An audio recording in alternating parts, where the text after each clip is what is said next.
Imagine driving home on a quiet evening, the weight of the day pressing down on you. Then suddenly, flashing red and blue lights in your rearview mirror. Your heart races, palms sweat. You wonder, will this stop be just another routine check, or something darker?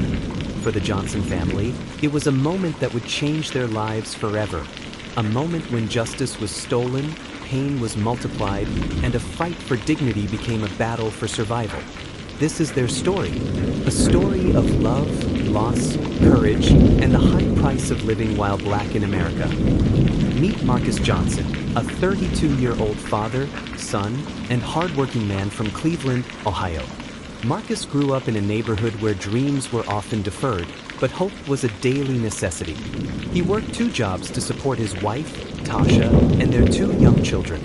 Marcus wasn't just any man. He was known in his community as a pillar, the guy who coached the youth basketball team, who organized neighborhood cleanups, who was always first to lend a hand. But in a country where the color of your skin can overshadow your character, Marcus's kindness wasn't enough to protect him. On a chilly autumn evening, Marcus was driving home from a late shift. The roads were empty. The moon hung low. His mind was on his kids, waiting for him to read them a bedtime story. Then, without warning, a patrol car pulled up behind him, lights blazing. The officer who stepped out was Officer Reynolds, a man with a reputation for zero tolerance and a quick temper. License and registration, Reynolds barked. Marcus complied immediately, hands gripping the steering wheel, heart pounding. "Do you know why I pulled you over?"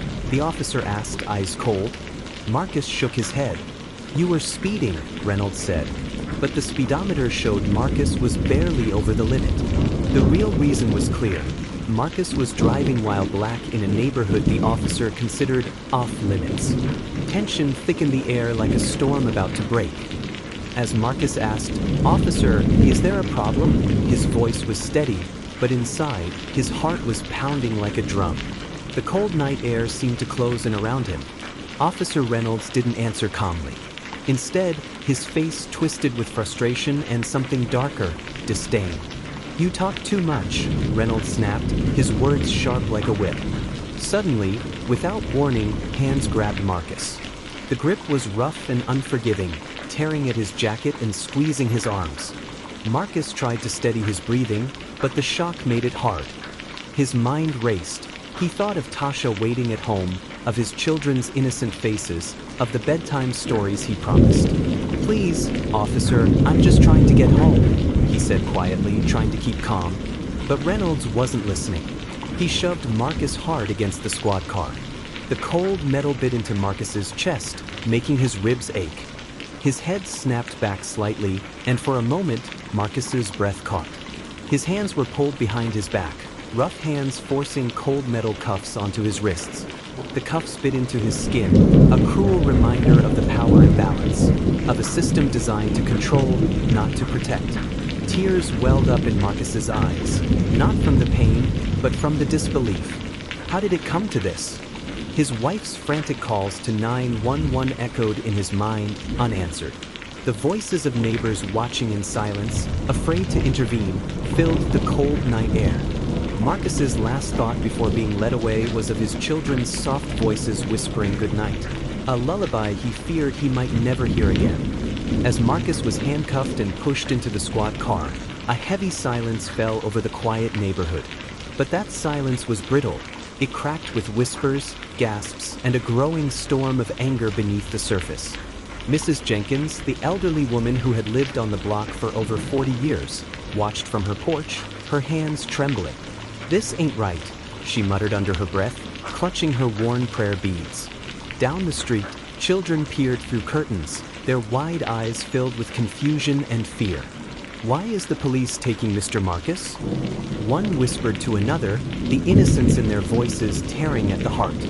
Neighbors gathered slowly, hesitant but growing bolder. Some held their phones, recording silently, others stood frozen, afraid to intervene but desperate to witness.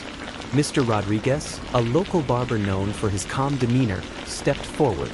"We can't let this pass," he said firmly, voice low but resolute. A few men exchanged worried glances but nodded.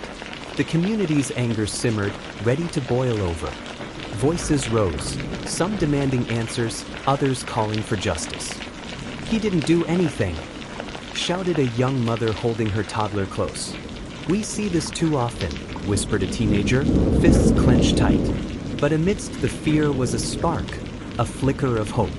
People began organizing, texting each other, planning meetings at the church, sharing videos on social media. "We will stand together," Mrs. Jenkins vowed, eyes moist but fierce. And in that moment, the neighborhood wasn't just a place. It became a battleground for dignity, a beacon for change. Marcus's arrest was not just an isolated incident. It was a call to action, and the community was answering. The news spread faster than wildfire. What started as whispered conversations on front porches exploded into a digital roar across social media. Local activists posted videos of Marcus's arrest, each clip sharper, more heart-wrenching than the last. The hashtag Justice for Marcus began trending, a rallying cry echoing from city streets to virtual spaces. Community leaders scrambled to organize. Pastor Williams, a man known for his powerful sermons and unwavering commitment to justice, called an emergency meeting at the church. "This is more than an arrest," he declared, voice booming through the packed sanctuary. "It's a symbol of the systemic wounds that have bled too long." Women, men, and teenagers filled the pews, eyes burning with tears and determination. Plans were laid out, peaceful protests, petitions, calls to local officials demanding accountability. But beneath the organized front, there was raw pain. Maria, Marcus's childhood friend, whispered to those around her, "I can't believe this is happening again.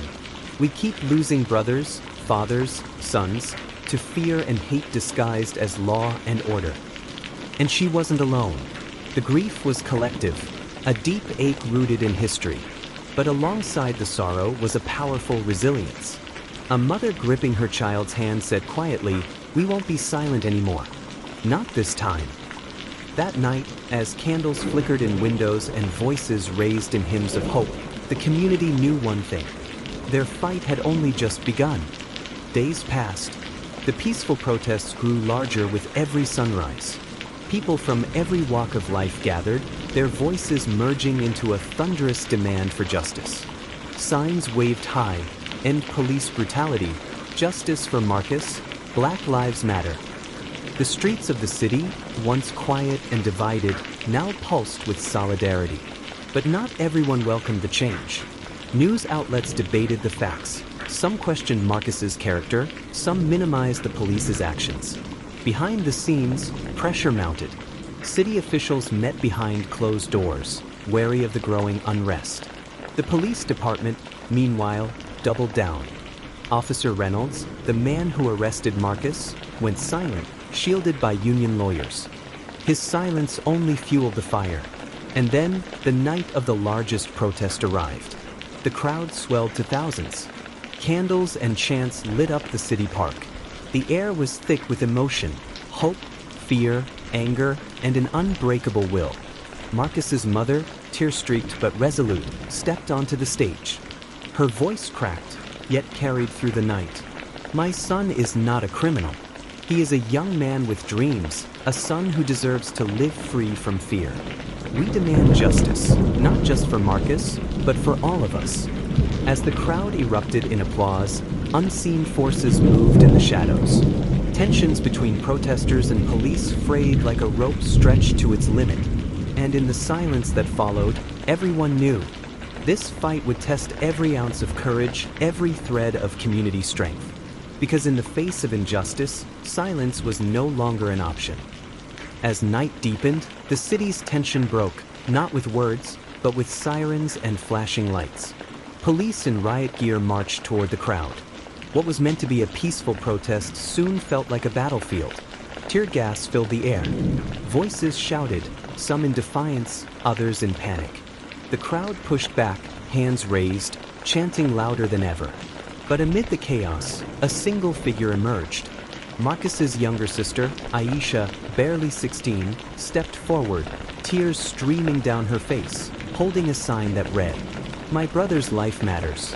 His story is not over." Suddenly she collapsed. The crowd gasped. Paramedics rushed forward. A hush fell. Aisha opened her eyes. She whispered, tell them to see us, not the color."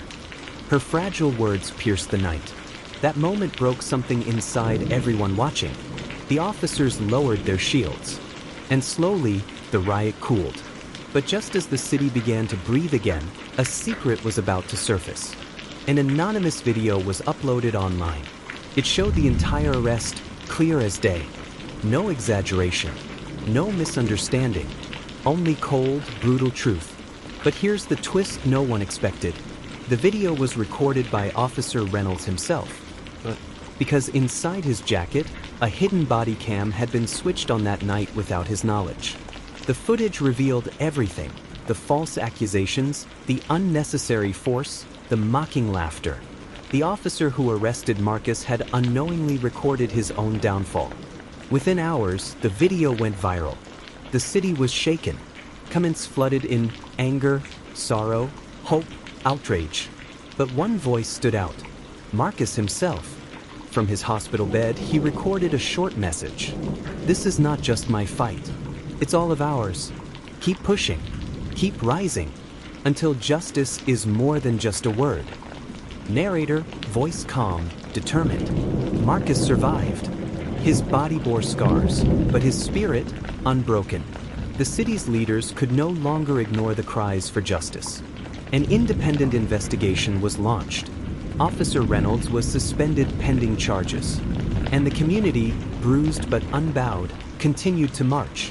Marcus's story became a symbol, a reminder that behind every statistic is a human being with hopes, dreams, and a right to live free. And in the face of systemic injustice, voices united, hearts connected, and change became possible. If Marcus's story moved you, let it move you to act. Share this video. Leave a comment. Your voice matters. Speak out against injustice wherever you see it. Subscribe to Faces of Suffering for more stories that need to be heard. Because every face tells a story, and every story deserves justice.